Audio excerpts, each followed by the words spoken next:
fintech originators, the entrepreneurial community that's been building fintech propositions around the world. And today I'm very pleased to be able to speak to Grace Stern, who's the co-founder and the CCO of Landbay, how he describes it as a asset-backed P2P lending platform.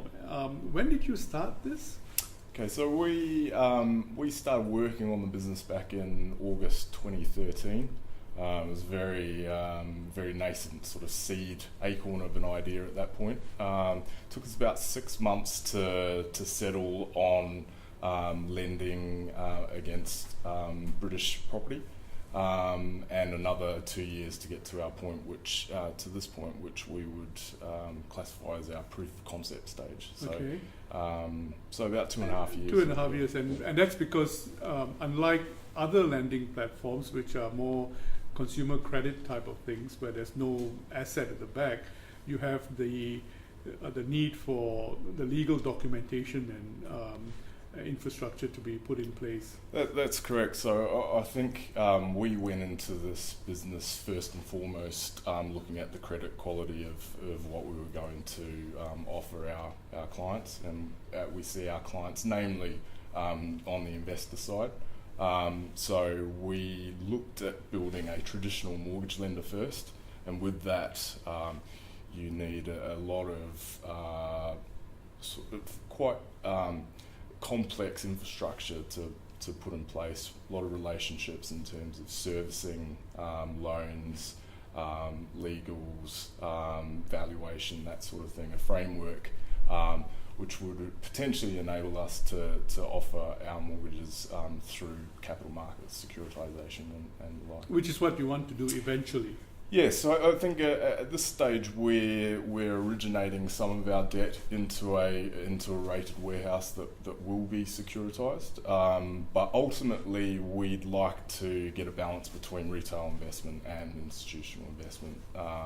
There's a lot more value in building a retail brand for a business like Landbay. Okay, I want to distinguish what you do with what other players in the UK do today. You have Zopa, you have Lending Club, yep. And are you differentiated only on the grounds of the fact that you are an asset-backed lending platform? You talk about cost of funds as if you have to be the lender of sorts. Because in a P2P environment, I don't see the need for this cost of funds as a concept, because it's really what the lender wants to lend, the rate at which they want to lend at, in the sense that you're more of a broker in that regard. So are you a broker, or are you, do you actually fund the lending? That's a good question. So the way our model works is we give exposure to our investors to diversified portfolios of mortgages that match their risk rate and term. The only way that we can do that in a compelling way is to firstly go and originate those mortgages, ensure that they meet very strict underwriting credit quality, pre-fund them. It can take 6 to 12 weeks to actually complete on a mortgage, so we don't have the liberty of taking investors' funds and asking them to wait for 6 or 12 weeks earning zero interest. So we essentially create mini warehouses of mortgages and structure or package those up as products that investors can buy online within a couple of minutes. So you've got more hands and legs, or legs into the process than an average platform, a P2P platform, in that you have to build the warehouse, you have to build the inventory, and then the proposition to the lender is that he lends into a diversified risk portfolio, which means that you also take a view on the risk portfolio that you're building. That's correct. So from the time that you've started, how differentiated is your risk profile and your risk appetite and your risk methodology from what a traditional bank does today? Okay. Well, I suppose from a retail investor's perspective, there are big differences in risk between putting your money in protected bank savings in the UK. If you operate a bank, you're covered by the FSCS, which gives you cover to £75,000 per bank. So it's safe, guaranteed by the government. With Landbay, we're offering exposure to buy-to-let mortgages, so those are mortgages over property investments to experienced landlords. We typically lend to 60-65% of the property's value, and most importantly, we're very concerned with the cash flows associated with those properties, so the rent. Rent is incredibly important in terms of our underwriting criteria, because it ensures that if we lend into areas with high rental demand, our mortgages can be serviced, and in so you don't lend to owner occupied? No, and the reason we don't is because our cost of funds is too high at this stage to even get involved to go up against the high street banks. So, you know, in the UK, you can get if you're a good credit risk, you can get a mortgage at 2-3% per annum. Very difficult for us with an at-risk investment proposition to be offering 2 or 3%. So what are you seeing in terms of the kind of customers that are coming online with you? The borrowers, the profile of the borrowers, are they geography centric? Do you tend to do well in geographies that you understand? Is it national? Is it second property? Are they? Yeah. Do they tend to be salaried people who want to have the second property, or are they high risk players, entrepreneurs themselves? Okay, so our core borrower profile is an experienced landlord who owns 5 or more properties. The niche that we play in isn't well served by the mainstream high street banks, because they see these clients as not owner occupiers. They're professional commercial borrowers, but aren't big enough for them to really invest their commercial teams or their corporate property teams, and so they kind of straddle a sector which is too complex an underwriting for their algorithms to deal with, and too small and not enough money for them to make to push into corporate. So in the UK, we compete against challenger banks and specialist lenders. So these would be companies like Paragon, One Savings Bank, Aldermore. So new banks that have been established mainly to attack this part of the market. And in the UK, the professional buy-to-let or property investment market is probably about anywhere between 10 and 20 billion per annum, depending on who you speak to. Right. So when you say proof of concept, 10 clients on either side? Okay, so we started lending seriously, like had the infrastructure in place to start scaling probably 12 months ago. We've done 200 mortgages in that time. We're now doing sort of 30, 40 a month, and we would expect that that growth trajectory to continue into the future. So the 2030 coming on stream, that's 6 weeks of due diligence, and then it gets added onto the portfolio, the inventory, and then at the same time you have another team that goes out to look for to build the investor portfolio to match that. Yeah. So the key challenge for Landbay is quite a bit different to say Zopa and Funding Circle and companies like RateSetter. Their challenge is origination. It's getting the stock of consumer credit, so people borrowing for holidays and home improvements, or SME lending in the case of Funding Circle. They spend the vast majority of their marketing resources just on finding opportunities to lend. Landbay is quite different to that, because we operate in such a large market that, as I mentioned, is underserved by the high street banks. We don't have a problem with origination. We're doing 5 million a month in a market that's spitting out 2 or 3 billion a month. So that will become a challenge in the future, but at this stage we're restricted by capital. So our efforts are spent on building a credible retail investment product that attracts more retail investors, and working on the wholesale side with family office and investment. But banks. how's that part of the equation coming along? Very well.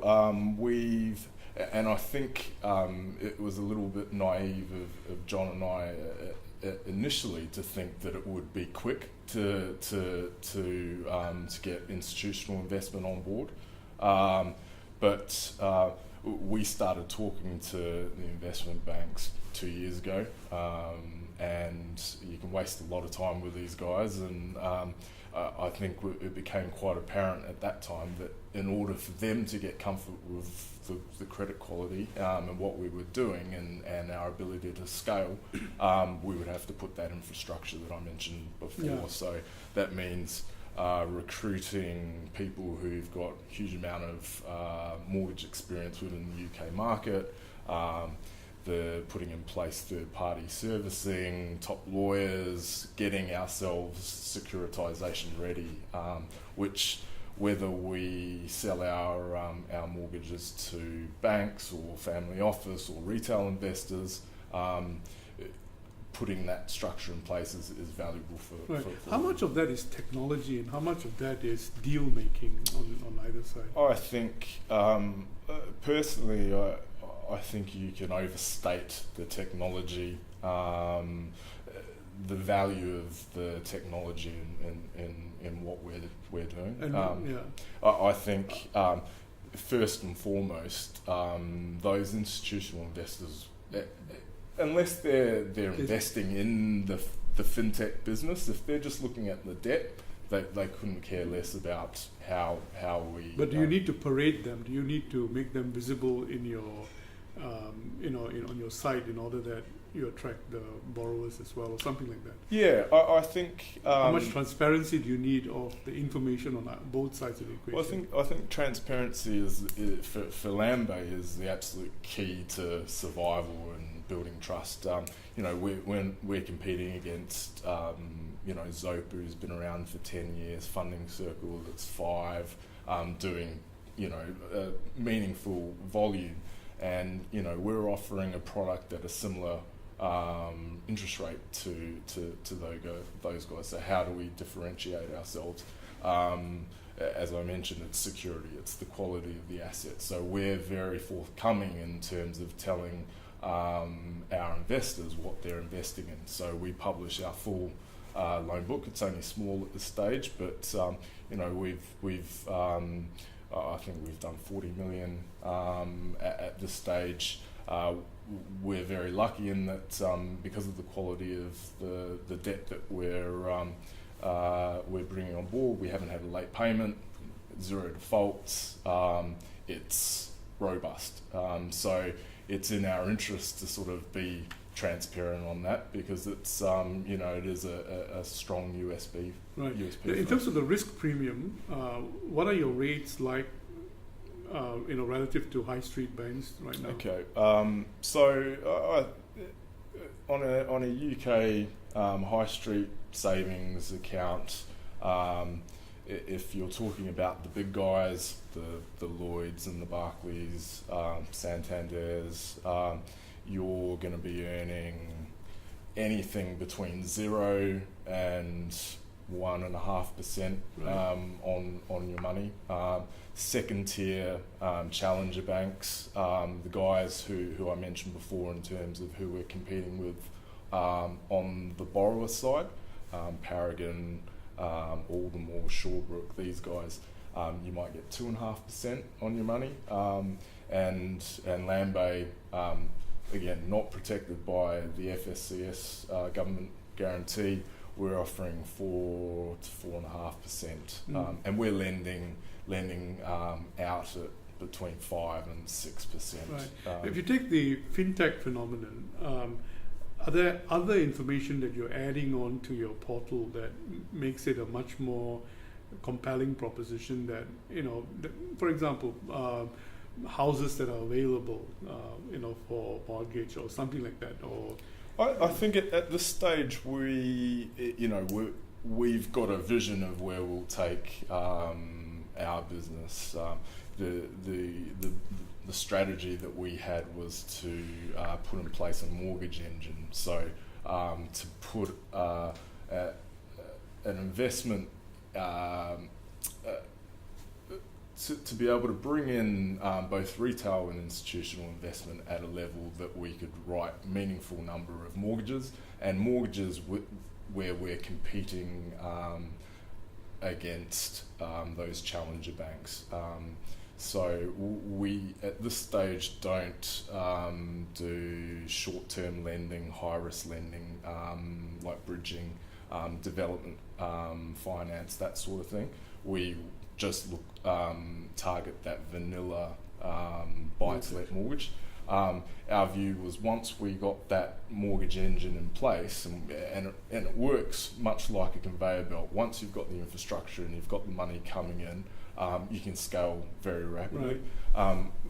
We took the view that once that's in place, you can start bolting on complementary products and ways. I've always taken the view that if we can make money on that core product, then the key to our business growing is to start looking at new products as a way to just originate more volume for our mortgage engine. Right, and on the investor side, how retail will you go? I mean, you sound like you actually are institutional, host almost private banking type of. I think for our business, because we operate a low margin business, we need to scale just to keep the lights on. We need to build a loan book which is small in terms of banking, but in peer-to-peer, 250 million just to stand still. So it was very important for us to get institutional money, family office money in, just to get to that point. It's always been our view that we use institutional money to scale and grow the retail brand sort of organically in the background, and that's I think the ultimate ambition of any peer-to-peer business should be to be mainly retail funded. I think that's where as a founder, that's where the exit will Right, will but you're be. not spending any time on it right now. We are. We've just started. We've got the credible infrastructure now, and we've just started bringing in. John and I, co-founders, are not marketing people. But we do see opportunities to differentiate our Landbay as a retail investment park. Right. Although you're being positioned as a fintech phenomenon, actually a lot of your costs would be on the risk and the compliance. I mean, the risk and the origination side, or the documentation side, because if you want to securitize, that's where a lot of your costs will be. Lawyers. Right. No, it's but it's interesting. I mean, I think the whole securitization market is probably one that's massively ripe for disruption, probably more so than anything else that we're doing.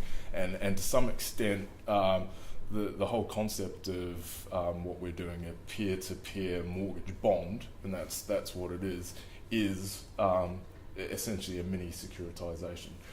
So taking those portfolios, potentially tranching them by risk, Right.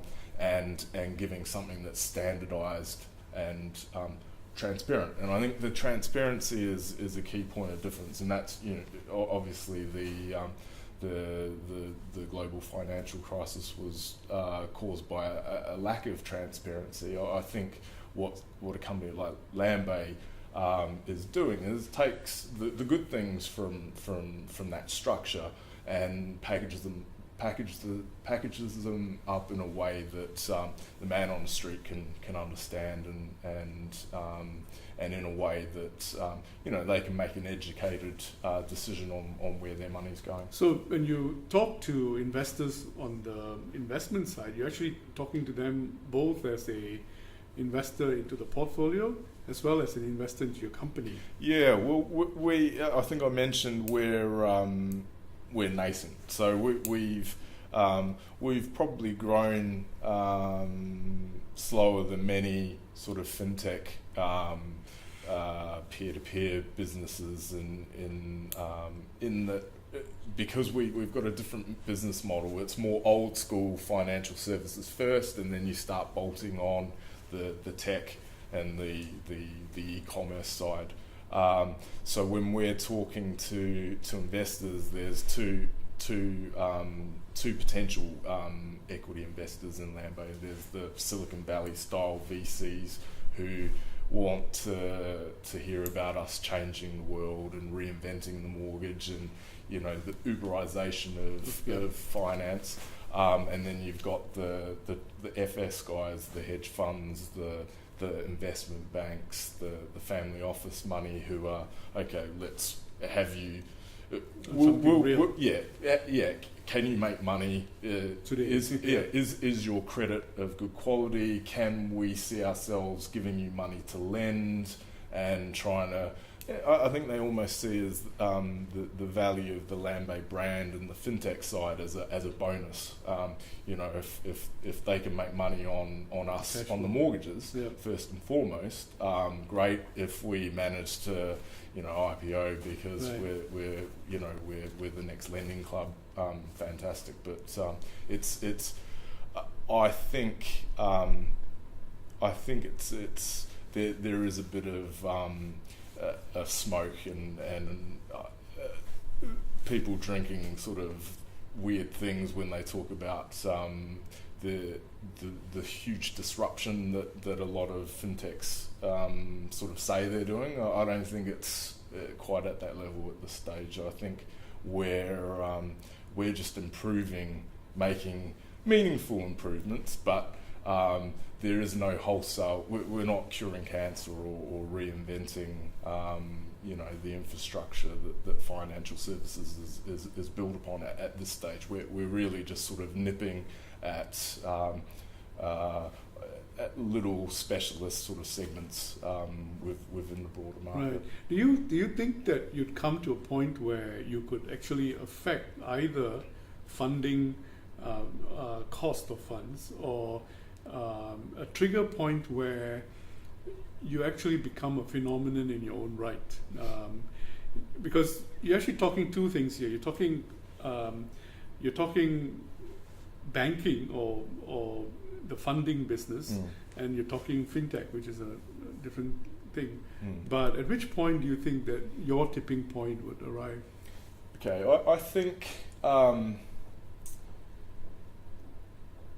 that is it's a tricky one. I think we will, with the product that we've got at the moment, in terms of scale, tipping point will come when pension funds and insurers start funding our mortgages. Right. That's when we could potentially get into the broader mortgage market. I think on the retail side, in terms of investment coming in, that just takes time, and I think it's going to be largely driven by proof of being able to prove to our customers that our credit quality can move through cycles. We haven't experienced a downturn at this stage, so whilst it's all well and good for us to say, lending on Landbay is a good risk. People have to trust us at this stage, and the easiest way for that to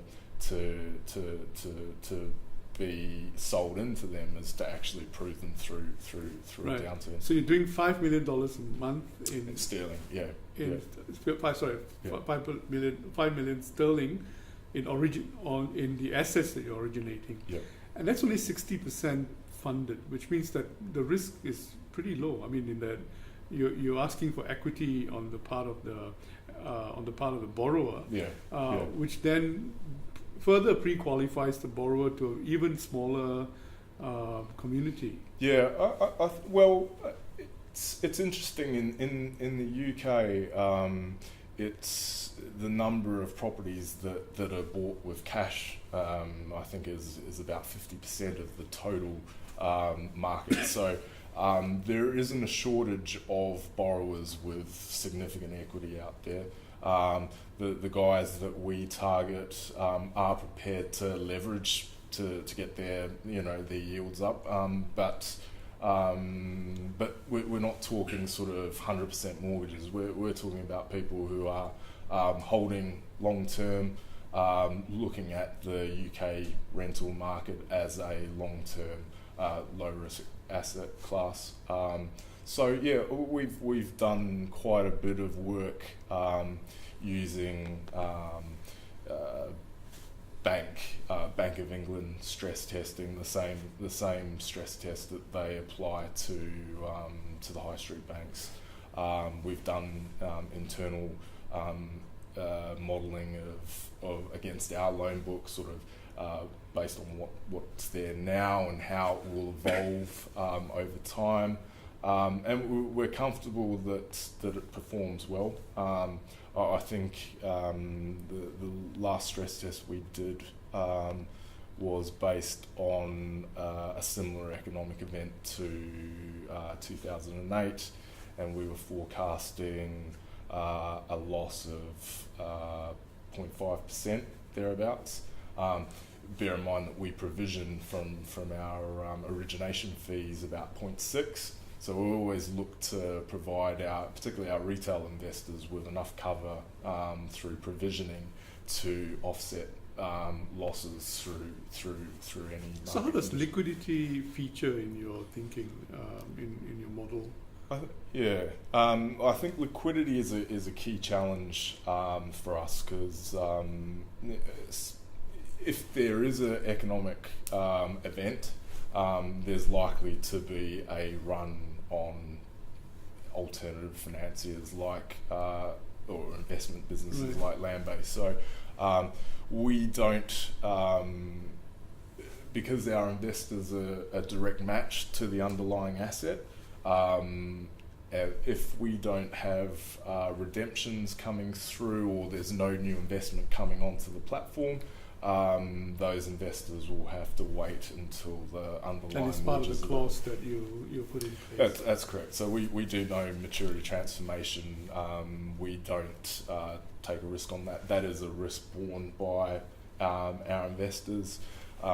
We think that by diversifying our funding mix across retail, getting our loans in a format which enables them to be sold to institutional investors, securitized, that the more options we have to us to essentially exit these mortgages, the better, and that's what will drive mature liquidity. Right.